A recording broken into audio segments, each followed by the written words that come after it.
تقریباً 30 سال پرانے زمانے کی بات ہے۔ ایک چھوٹے سے گاؤں میں ایک غریب مگر عزت دار خاندان رہتا تھا۔ اس خاندان میں بوڑھے والد سلیم، بیمار والدہ زین اور ان کا اکلوتا بیٹا احمد تھا۔ احمد بچپن سے نہایت فرمان بردار اور نرم دل لڑکا تھا۔ وہ صبح سیرے اٹھ کر اپنے باپ کے ساتھ کھیتوں میں کام کرتا اور شام کو گھر آ کر اپنی ماں کے کاموں میں ہاتھ بٹاتا۔ اس کی ماں اکثر اس کے سر پر ہاتھ پھیر کر دعا دیتی اور کہتی، بیٹا ہمیشہ اپنے ماں باپ کی عزت کرنا، دنیا اور آخرت دونوں سنور جائیں گی۔ وقت گزرتا گیا، احمد جوان ہو گیا۔ گاؤں کے لوگ اس کی محنت اور اچھے اخلاق کی تعریف کرتے تھے، لیکن غربت کی وجہ سے گھر کے حالات دن بدن خراب ہوتے جا رہے تھے۔ ایک دن احمد نے اپنے والد سے کہا، میں شہر جانا چاہتا ہوں تاکہ اچھی نوکری کر کے آپ دونوں کی زندگی آسان بنا سکوں۔ یہ سن کر اس کی ماں کی آنکھوں میں آنسو آ گئے۔ وہ بیٹے سے دور نہیں ہونا چاہتی تھی، مگر بیٹے کے بہتر مستقبل کے لیے خاموش رہی۔ سلیم نے گہری سانس لی اور کہا، بیٹا رزق کے لیے کوشش کرنا اچھی بات ہے، مگر کبھی اپنے ماں باپ کو مت بھولنا۔ احمد نے وعدہ کیا کہ وہ ہر حال میں اپنے والدین کا خیال رکھے گا۔ اگلے دن وہ شہر روانہ ہو گیا۔ شروع میں احمد ہر ہفتے گاؤں آتا، ماں کے لیے دعائیاں اور باپ کے لیے کپڑے لاتا۔ اس کی ماں خوش ہے کر ہر وقت اس کے لیے دعائیں کرتی رہتی۔ کچھ سالوں میں احمد کی قسمت بدل گئی۔ اسے ایک بڑی کمپنی میں اچھی نوکری مل گئی۔ پھر اس نے شہر میں اپنا کاروبار شروع کیا اور دیکھتے ہی دیکھتے وہ ایک کامیاب اور امیر آدمی بن گیا۔ اس کی رہائش بڑے گھر میں ہو گئی، نئے دوست بن گئے، اور شہر کی چمکتی دنیا نے آہستہ آہستہ اسے بدلنا شروع کر دیا۔ اب وہ پہلے کی طرح گاؤں کم جانے لگا۔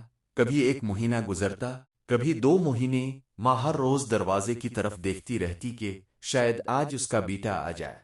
باپ خاموشی سے اسے تسلی دیتا، مگر وہ خود بھی اندر سے ٹوٹ رہا تھا۔ ایک دن زینب نے دھیمی آواز میں کہا، سلیم، احمد پہلے جیسا نہیں رہا۔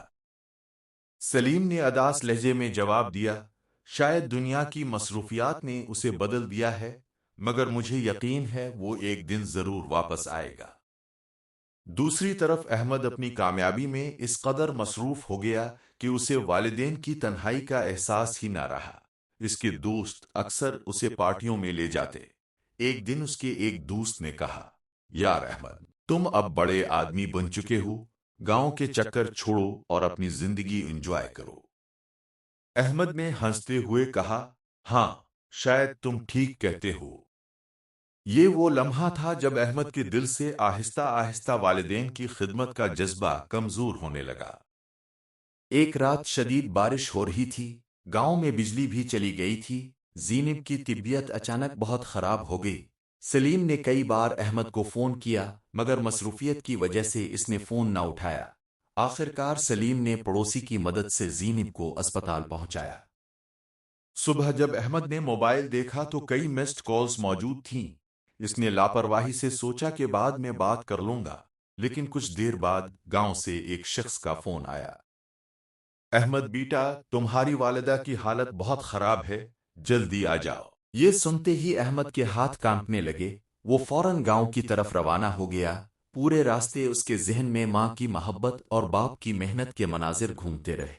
اسے یاد آیا کہ کیسے اس کی ماں رات بھر جاگ کر اس کا بخار چیک کرتی تھی، اور کیسے اس کا باپ سخت گرمی میں کھیتوں میں کام کر کے اسے پڑھاتا رہا۔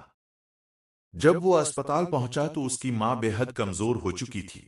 اس نے بمشکل آنکھیں کھولیں اور بیٹے کو دیکھ کر ہلکا سا مسکرائی۔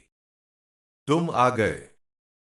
احمد ماں کے قدموں میں بیٹھ گیا اور روتے ہوئے بولا، ماں مجھے معاف کر دو، میں آپ لوگوں کو بھول گیا تھا۔ زینب نے کانپتے ہاتھ سے اس کے سر پر ہاتھ رکھا اور کہا، بیٹا، ماں کبھی اولاد سے ناراض نہیں ہوتی۔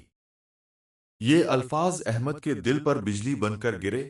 اسے پہلی بار احساس ہوا کہ دنیا کی ساری کامیابیاں ماں باپ کی محبت کے بغیر بے معنی ہیں۔ اس دن کے بعد احمد کی زندگی بدل گئی۔ وہ اپنا زیادہ تر وقت والدین کے ساتھ گزارنے لگا۔ اس نے شہر کا کاروبار اپنے منجر کے حوالے کیا اور گاؤں میں والدین کے قریب رہنے لگا۔ وہ صبح اپنے باپ کے ساتھ بیٹھتا، ماں کو دعائی دیتا اور ان کے ساتھ کھانا کھاتا۔